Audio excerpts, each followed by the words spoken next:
Hello viewers, welcome back to my channel. Homemade coconut biscuits, ಅದು ಕೂಡ ಕ್ವಿಕ್ಕಾಗಿ 10 ಮಿನಿಟ್ಸಲ್ಲಿ ಕಡಿಮೆ ಇಂಗ್ರೀಡಿಯೆಂಟ್ಸ್ನ ಬಳಸ್ಕೊಂಡು ಹೆಂಗೆ ಮಾಡೋದು ಅಂತ ನೋಡೋಣ. ಮೊದಲನೇದಾಗಿ ಇದಕ್ಕೆ ಬೇಕಾಗಿರೋ ಇಂಗ್ರೀಡಿಯೆಂಟ್ಸ್ ಮೈದಾ ಹಿಟ್ಟು, ಹಾಗೆ 1 ಕಪ್ ಹಸಿ ಕೊಬ್ಬರಿ ತುರಿ, ಸ್ವಲ್ಪ ಏಲಕ್ಕಿ ಪುಡಿ, ಹಾಗೆ ಎಣ್ಣೆ, 1 ಕಪ್ ಸಕ್ಕರೆ. ಒಂದು ಮಿಕ್ಸಿಂಗ್ ಬೌಲ್ನಲ್ಲಿ ಹಸಿ ಕೊಬ್ಬರಿ ತುರಿ ಹಾಗೆ ಮೈದಾ ಹಿಟ್ಟು ನೀವೆಲ್ಲ ಒಂದೇ ಸಲ ಹಾಕ್ಕೋಬಾರ್ದು, ಸ್ವಲ್ಪ ಸ್ವಲ್ಪ ಹದ ನೋಡಿ ಹಾಕ್ಕೊಂಡು ಮಿಕ್ಸ್ ಮಾಡ್ಕೊಳ್ಳಿ. ನೋಡಿ ಈ ಥರ ಎಲ್ಲ ಒಂದೇ ಸಲ ಹಾಕ್ಕೋಬೇಡಿ.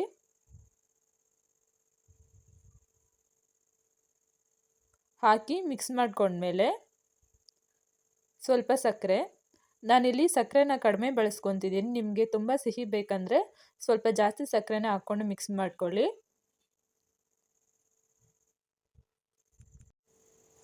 ಹಾಗೆ ಕೊನೆಯದಾಗಿ ಸ್ವಲ್ಪ ಏಲಕ್ಕಿ ಪುಡಿ ಹಾಕ್ಕೊಂಡು ಈ ಹಿಟ್ಟನ್ನ ಯಾವುದೇ ರೀತಿಯ ನೀರು ಬೆರೆಸ್ತೀರಾ ಚಪಾತಿ ಹಿಟ್ಟಿನ ಹದ ಕಲಿಸ್ಕೊಂಡ್ಮೇಲೆ ಒಂದು 5 ನಿಮಿಷ ಇದನ್ನು ನೆನೆಯಕ್ಕೆ ಬಿಡಿ.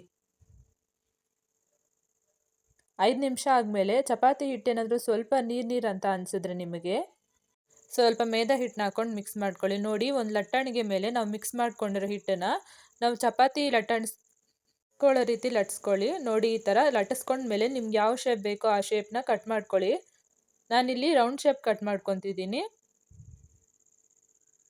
ತುಂಬ ಗಟ್ಟಿನೂ ಇರಬಾರ್ದು, ತುಂಬ ತೆಳುನೂ ಇರಬಾರ್ದು, ಆ ರೀತಿ ಲಟ್ಟಿಸ್ಕೋಬೇಕು ನೀವು ಹಿಟ್ಟನ್ನ.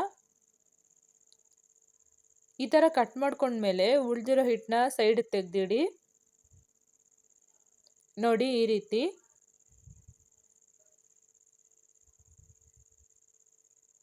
ನೋಡಿ, ಇವಾಗ ಇದನ್ನ ಎಣ್ಣೆಯಲ್ಲಿ ಕರಿಯೋಣ. ಒಂದು ಬಾಣಲಿಯಲ್ಲಿ ಎಣ್ಣೆನ ಬಿಸಿ ಆಗಕ್ಕೆ ಇಡೋಣ.